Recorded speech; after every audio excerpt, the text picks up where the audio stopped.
그날은 평소와 다름없는 토요일 아침이었습니다. 주말이면 늘 그렇듯이 저는 커피포트를 올려놓고 거실 창문을 열었습니다. 창밖의 공기는 차가웠지만 10년 동안 혼자 사는 제게는 이제 익숙한 온도였습니다. 라디오에서 흘러나오는 트로트 소리에 맞춰 컵을 꺼내들 때쯤 초인종이 울렸습니다. 처음엔 택배겠거니 했죠. 그런데 문을 열고 난 순간 제 세상은 멈췄습니다. 문 앞에 윤지연이 서 있었습니다. 10년 전 그 여자였습니다. 그 여자가 두 아이를 데리고 아무 말 없이 제 앞에 서 있었습니다. 머리는 헝클어져 있었고 코트는 낡았으며 손은 아이들의 손을 꽉 쥐고 있더군요. 그녀의 입술이 떨리더니 아주 조용히 말을 꺼냈습니다. 민수야, 나 이제 갈 곳이 없어. 처음엔 아무 말도 나오지 않았습니다. 이게 꿈인지 악몽인지 분간이 안 되더군요. 10년 전 그 여자가 바람 피우고 집을 나간 뒤로 저는 모든 걸 잃었었습니다. 사람도 신뢰도 제 자신도요. 그런데 그 여자가 이제 와서 제 문 앞에 서 있었습니다. 눈앞이 하얘졌습니다. 분노와 혼란 그리고 설명할 수 없는 감정이 한꺼번에 몰려왔습니다. 여기서 뭐 하는 거야? 제 입에서 나온 첫 마디는 차가웠습니다. 지연은 아무 말 없이 고개를 숙였고 옆에 서 있던 여자아이가 조용히 제 얼굴을 올려다봤습니다. 큰 눈동자, 낯설지만 어딘가 익숙한 얼굴이었습니다. 그때 아이가 엄마 옆구리를 살짝 잡아 끌며 속삭이더군요. 엄마, 아저씨 누구야? 그 한마디에 가슴이 철렁 내려앉았습니다. 아저씨라니 그렇죠. 10년이면 아이들이 얼마나 컸겠습니까? 지연은 떨리는 목소리로 아이에게 말했습니다. 엄마 친구야. 옛날에 좀 알고 지냈던 분이야. 저는 그 말을 듣자마자 문을 닫고 싶었습니다. 그렇지만 문틈으로 들어오는 찬바람보다 그 여자와 아이들 얼굴이 더 차갑게 느껴졌습니다. 잠깐만 며칠만 재워줘. 진짜 곧 나갈게. 그녀가 고개를 숙인 채 말했습니다. 그 목소리가 너무 작아서 더 잔인하게 들렸습니다. 저는 대답 대신 문고리를 꽉 잡았습니다. 그러다 문틈 사이로 아이들의 신발이 보이더군요. 낡은 운동화, 진흙이 묻어 있고 코트는 얇았습니다. 그 순간 저도 모르게 문을 열었습니다. 들어와. 제 입에서 그 말이 나오자 지연은 고개를 들지 못한 채 집 안으로 들어왔습니다. 아이들은 조용히 신발을 벗고 거실로 들어갔습니다. 오랜만에 사람의 발자국 소리가 제 집 안에 울렸습니다. 그 소리가 이상하게 낯설었습니다. 집이 마치 다른 공간이 된 듯했죠. 저는 일부러 시선을 피하며 물었습니다. 남편은? 지연은 대답하지 않았습니다. 대신 손에 쥔 커피색 가방을 꼭 쥐더니 한참 뒤에야 겨우 한마디 하더군요. 죽었어. 순간 숨이 막혔습니다. 그녀의 목소리는 담담했지만 그 안에는 묘한 공허함이 섞여 있었습니다. 그럼 이제 왜 나한테 와? 제가 그렇게 묻자 지연은 떨리는 눈으로 저를 바라봤습니다. 아이들 때문이야. 그 말에 저는 웃음이 나왔습니다. 비웃음이었죠. 아이들, 내 인생을 망쳐놓고 이제 와서 애들 핑계야? 그녀는 아무 말도 못했습니다. 대신 눈물이 떨어졌습니다. 그 눈물이 바닥에 떨어질 때 저는 이상하게도 가슴이 서늘해졌습니다. 그날 저녁 아이들은 거실 한쪽에서 작은 목소리로 숙제를 하고 있었습니다. 저는 부엌에 앉아 담배를 꺼냈다가 다시 넣었습니다. 10년 전 마지막으로 담배를 끄는 것도 그 여자가 떠난 뒤였죠. 그녀는 식탁 건너편에 앉아 있었습니다. 흐릿한 조명 아래 얼굴이 너무 달라져 있더군요. 예전에 윤지연은 화장기 하나 없이도 빛이 나던 사람이었습니다. 하지만 지금은 세상의 모든 무게를 등에 짊어진 사람 같았습니다. 민수야, 미안해. 그때는 그만해. 옛날 얘기 그만하자.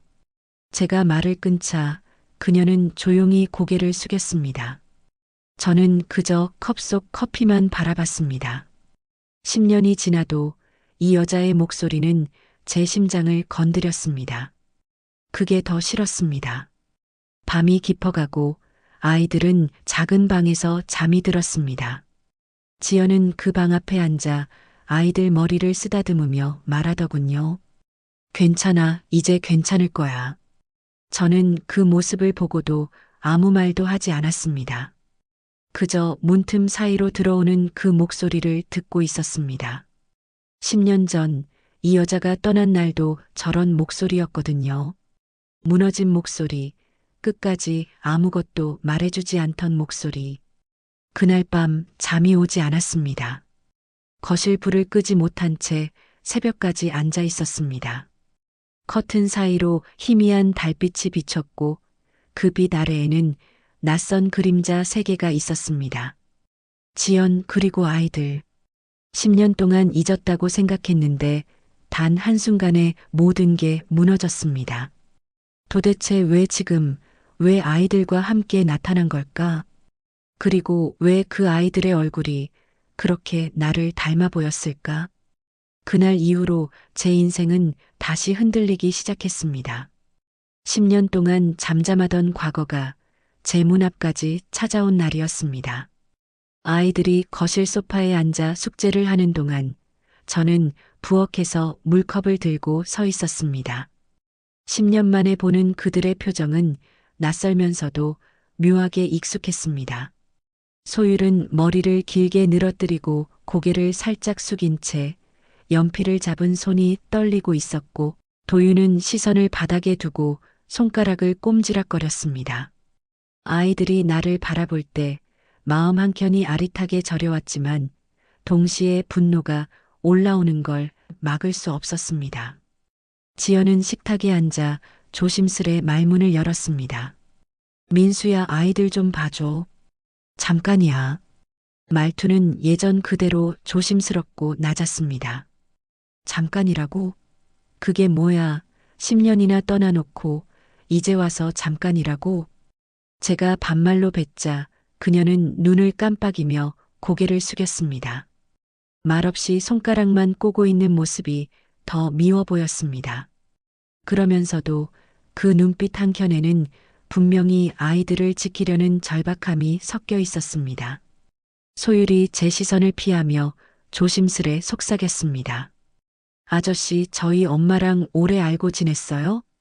그 질문에 잠시 숨이 막혔습니다. 아저씨라니 이게 현실인가 싶었습니다. 맞아. 예전에 알고 지냈던 사이야. 짧게 답하자 소율은 고개를 숙이고 연필을 다시 잡았습니다. 도윤은 여전히 말이 없었지만 뭔가 마음속으로 저를 확인하려는 듯한 눈빛이었습니다.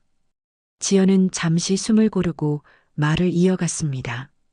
사실은 너희 아버지가 그때 중요한 사람이었어. 그 한마디에 제가 얼어붙었습니다. 무슨 말인지 정확히 알아들을 수 없었지만 어쩐지 심장이 빠르게 뛰기 시작했습니다. 아이들의 얼굴을 번갈아 보면서 저는 지난 10년 동안 놓쳤던 시간과 감정이 한꺼번에 떠올랐습니다. 눈앞의 아이들은 제 친자가 맞을지도 모른다는 생각이 스치자 머리가 핑 돌았습니다. 그 순간 지연이 손을 떨며 가방에서 작은 사진첩을 꺼냈습니다. 이거 보면 알 수 있을 거야.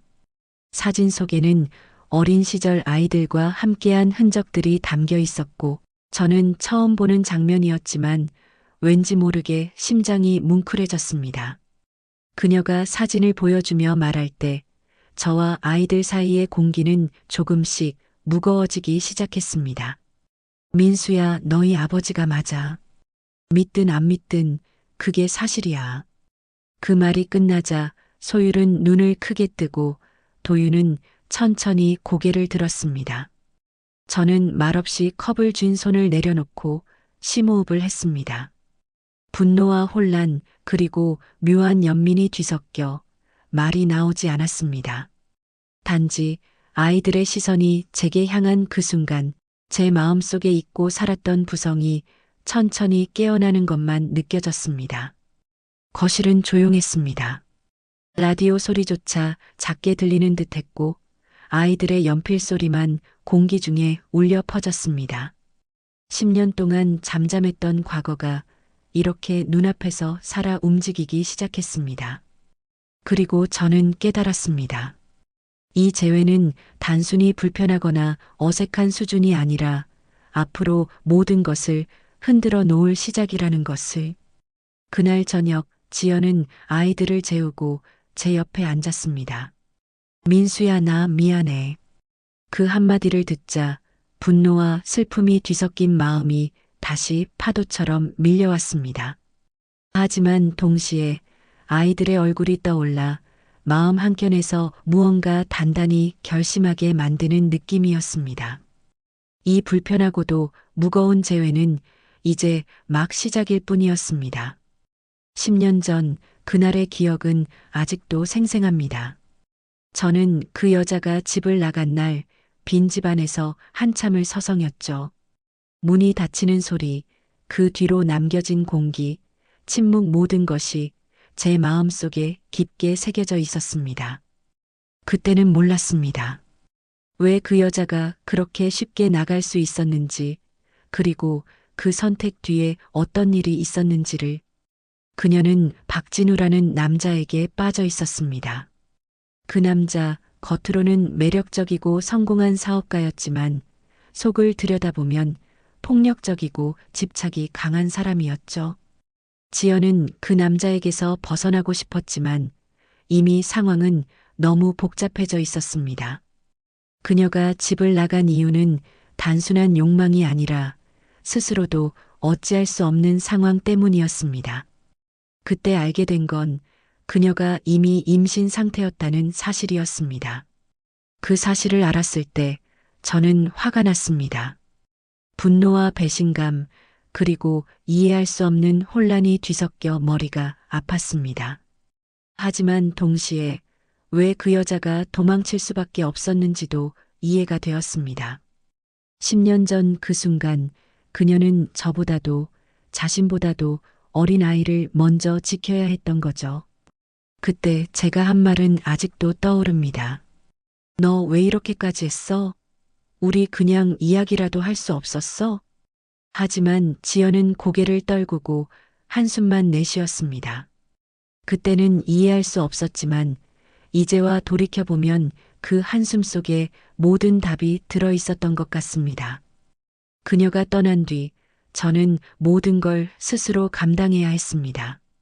집도 마음도 미래도 모두 혼자 감당해야 했죠. 그날 이후 저는 그녀와의 기억을 마음 깊숙이 묻고 살아왔습니다. 하지만 오늘 10년 만에 문 앞에 나타난 그녀와 아이들을 보면서 그때의 진실이 다시 떠오르더군요. 아이들을 지키기 위해 자신을 희생해야 했던 그녀의 선택이요. 그 선택이 저에게는 배신으로 보였지만 사실은 다른 형태의 사랑이었음을 이제야 깨닫게 됩니다. 그리고 그 깨달음 속에서 저는 처음으로 혼란과 함께 연민을 느꼈습니다. 그때 제가 느낀 분노와 고통이 사실은 그녀와 아이들을 향한 미처 다하지 못한 마음이었음을 알게 되었죠. 10년 전의 진실은 이제 오늘 이 순간 다시 제 앞에 살아 숨쉬고 있습니다. 아이들을 바라보는 제 시선과 그녀의 떨리는 목소리, 그리고 제 마음 깊숙이 숨겨둔 기억까지 모두 뒤섞인 채로 말이죠. 오늘 밤 저는 깨달았습니다. 이제 더 이상 분노만으로 그녀를 재단할 수 없다는 것을. 그리고 그날 이후 그녀가 왜 떠날 수밖에 없었는지 그 이유를 처음으로 이해할 수 있게 되었습니다. 아이들을 지키기 위해 자기 자신조차 포기했던 그녀의 선택을요. 그 진실 앞에서 제 마음 한켠은 아직도 무겁지만 동시에 묘하게 놓인 느낌이 들었습니다. 10년 전 말하지 못했던 진실이 이제야 제게 속삭이고 있는 것 같았습니다. 아이들과 지연이 집에 온 지 사흘째 되는 날이었습니다. 그동안 저는 말없이 커피만 마시며 아이들을 바라보았습니다. 아이는 낯설고 생김새는 저와 닮았지만 너무나도 낯선 존재였습니다. 지연은 계속 저를 피하며 조심스레 움직였고 저는 그 상황 자체가 너무 불편했습니다. 그런데 마음 한켠에서는 너무도 알고 싶은 진실이 있었습니다. 결국 저는 결정을 내렸습니다. 아이들 DNA 검사해보자. 말하고 나서 제 목소리가 조금 떨렸습니다. 지연은 놀라며 눈을 크게 뜨고 저를 바라봤습니다. 민수야, 그건 필요해. 아이들이 내 아들, 딸인지 아닌지 이제 확인할 때야. 그녀는 잠시 말이 없더니 눈물을 글썽이며 고개를 떨구었습니다. 검사 결과를 받는 날, 제 손은 자연스럽게 봉투를 꽉 쥐고 있었습니다. 지연은 멀찍이 서 앉아 손가락을 꼼지락거리며 제 표정을 바라보고 있더군요. 아이들은 아무것도 모르고 장난을 치다가 제가 봉투를 보는 순간 갑자기 조용해졌습니다. 심장이 두근거리고 입안이 바짝 말랐습니다. 봉투를 열면서 손이 떨렸습니다. 그리고 그 안에 들어있는 종이를 보는 순간 숨이 막혔습니다. 아이들은 제 친자였습니다. 순간 머리가 하얘지며 몸이 얼었습니다. 10년 전 배신과 분노로 가득 찬 마음속에서 묻어두었던 감정이 한꺼번에 몰려왔습니다. 그녀가 왜 그렇게 떨고 있었는지, 왜 아이들을 데리고 왔는지 이제 조금은 이해가 되더군요. 지연은 저를 똑바로 바라보며 작게 속삭였습니다. 그날 당신이 마지막이었어. 그래서 아이들은 당신 아이야. 그 말에 저는 가슴이 두근거리고 동시에 복잡한 감정이 밀려왔습니다. 분노와 원망, 그리고 묘한 안도감이 뒤섞였습니다. 이제 10년 전에 그 배신 뒤에 숨겨진 진실이 드러난 셈이었죠. 아이들은 아직 저를 완전히 이해하지 못합니다. 하지만 그 눈빛 속에는 혼란과 호기심이 뒤섞여 있었습니다. 저는 그저 아이들을 바라보며 이제 무엇을 해야 할지 고민했습니다. 10년 동안 제 마음을 뒤흔든 그 여자와 아이들이 이제 제 앞에 존재한다는 사실을 실감하며 긴 숨을 내쉬었습니다. 그날 밤 지연과 저는 조용히 앉아 있었습니다. 말없이 서로를 바라보면서도 눈빛만으로 많은 이야기를 나누고 있었습니다. 저는 생각했습니다. 이제 더 이상 과거의 배신만으로 그녀를 판단할 수 없다는 것을. 그리고 동시에 제 마음 한켠에는 새로운 책임감이 자리 잡기 시작했습니다. 아이들을 지키고 10년 전의 상처를 조금씩 치유해야 한다는 현실감이 머리와 가슴속을 가득 채웠습니다. 그렇게 DNA 검사 한 장이 저희 모두의 인생을 바꾸어 놓았습니다. 10년간 묻어둔 기억과 상처, 그리고 아이들을 향한 마음이 한꺼번에 뒤섞인 날이었죠. 이제 앞으로 무엇이 올지는 아무도 모릅니다. 하지만 그날 밤 저는 처음으로 마음속 깊은 곳에서 묘한 희망을 느꼈습니다. 아이들과 다시 연결될 수 있다는 가능성, 그리고 조금은 다시 시작할 수 있다는 가능성 말입니다. 그날 저녁 집안 공기가 묘하게 긴장되었습니다. 아이들이 방에서 조용히 놀고 있을 때 초인종이 울렸습니다. 문을 열자 10년 전 지연이 빠져나갈 때 제 마음을 갈갈이 찢어놨던 그 남자가 서 있었습니다. 박진우. 그에게서 술 냄새가 났고 눈빛에는 집착과 냉기가 가득했습니다. 그 순간 온몸이 얼어붙는 느낌이 들었고 제 심장은 빠르게 뛰었습니다. 야, 너 나한테서 도망칠 수 있을 거라 생각했어? 그의 목소리는 낮고 위협적이었고 말끝마다 긴장감이 묻어났습니다. 지연은 작은 몸을 떨며 뒤로 물러섰고 아이들은 처음 보는 남자에게 두려움에 눈을 크게 뜨고 있었습니다. 저는 순간적으로 과거의 분노가 치밀어 올랐습니다. 10년 전 그가 우리 가정을 부숴놓고 떠난 장본인이라는 사실이 다시 떠오른 겁니다. 저기요, 남의 집에 와서 지금 뭐 하는 거야? 제 목소리는 차가웠지만 떨림을 숨길 수 없었습니다. 그는 여유롭게 웃으며 봉투 하나를 꺼냈습니다. 당신 몰랐지? 이 여편네가 내 돈을 가지고 도망갔어. 내 돈 가져와. 술에 취한 그는 사업 실패 후 조금 제정신이 아닌 것 같았습니다. 아이들 앞에서 이런 얘기를 들으니 분노와 보호 본능이 동시에 치밀어 올랐습니다. 지연은 두 손으로 얼굴을 가리며 울기 시작했습니다. 진우 씨, 이제 제발 그만해. 하지만 그는 멈추지 않았습니다. 아이들의 눈앞에서 과거의 비밀을 폭로하며 지연을 괴롭혔습니다. 그 순간 저는 마음속 깊이 숨겨둔 분노와 복수가 폭발했습니다.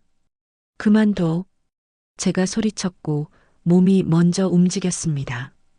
박진우라는 사람이 한 발짝 물러서며 놀란 표정을 지었지만 저는 멈추지 않았습니다.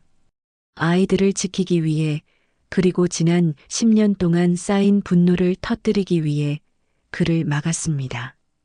곧 경찰이 도착했고 박진우는 체포되었습니다. 그의 표정에는 억울함과 분노가 뒤섞여 있었지만 이제 더 이상 우리 삶을 위협할 수는 없었습니다. 그날 밤 집안은 고요했습니다. 아이들은 방에서 조용히 잠들었고 지연은 침묵 속에서 눈물을 훔쳤습니다. 저는 거실 소파에 앉아 깊게 숨을 내쉬었습니다. 그리고 처음으로 그녀의 눈을 똑바로 바라보았습니다.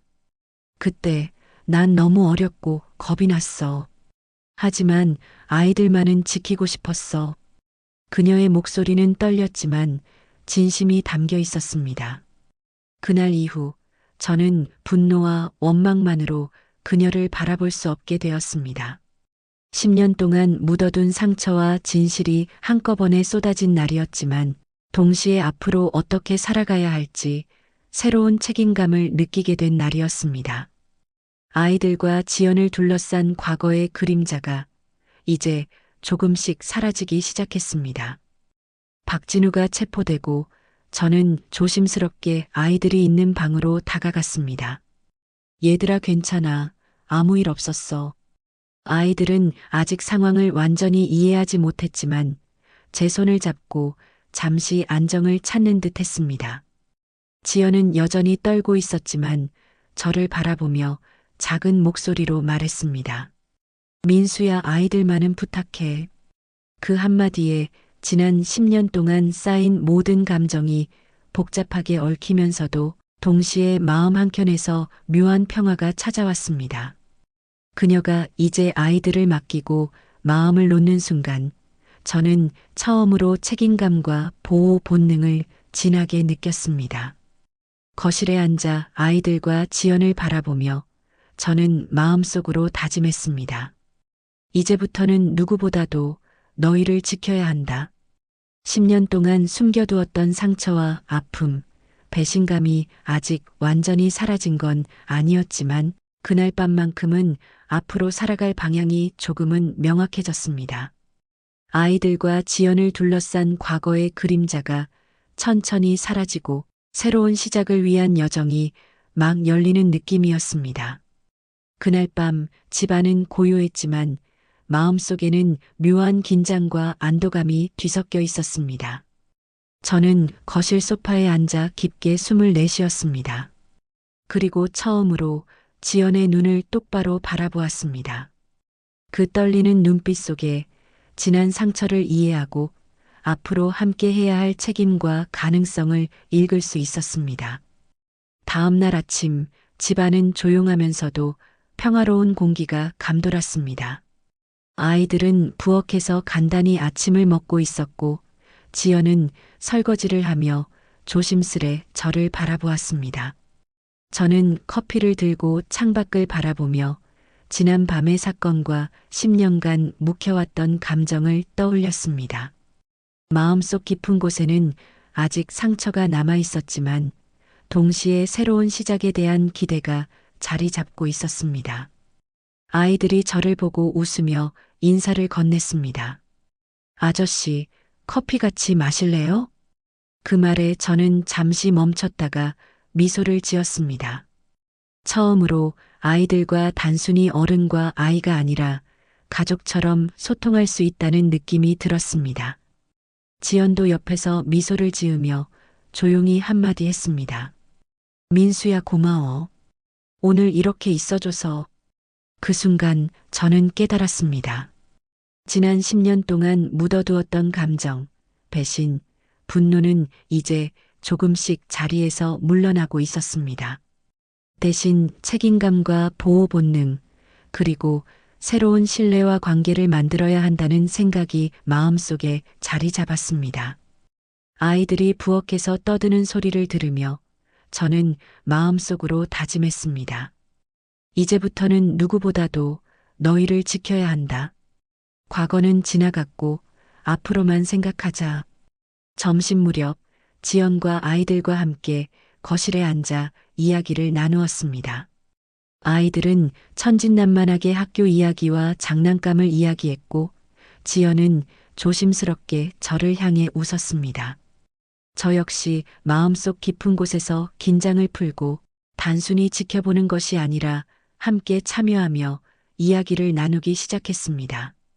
10년 동안 멀리 떨어져 있었던 시간, 잊혀졌던 감정, 모두가 한순간에 조금씩 풀려나가는 느낌이었습니다. 그날 이후 집안은 완전히 바뀌었습니다. 아직 모든 것이 해결된 것은 아니지만 서로를 이해하려는 마음과 작은 신뢰가 자리 잡기 시작했습니다. 10년 동안 묻어둔 과거는 그림자처럼 남아 있었지만 그 그림자 속에서도 우리는 서로에게 조금씩 마음을 열고 있었습니다. 그리고 저는 확신했습니다. 이제부터 시작될 새로운 가족의 하루하루를 저는 지켜보고 함께 만들어가야 한다고. 저는 다시 한번 좋은 가장, 그리고 아이들의 아빠가 되려 합니다. 부끄럽지만 제 사연을 들어주셔서 감사합니다.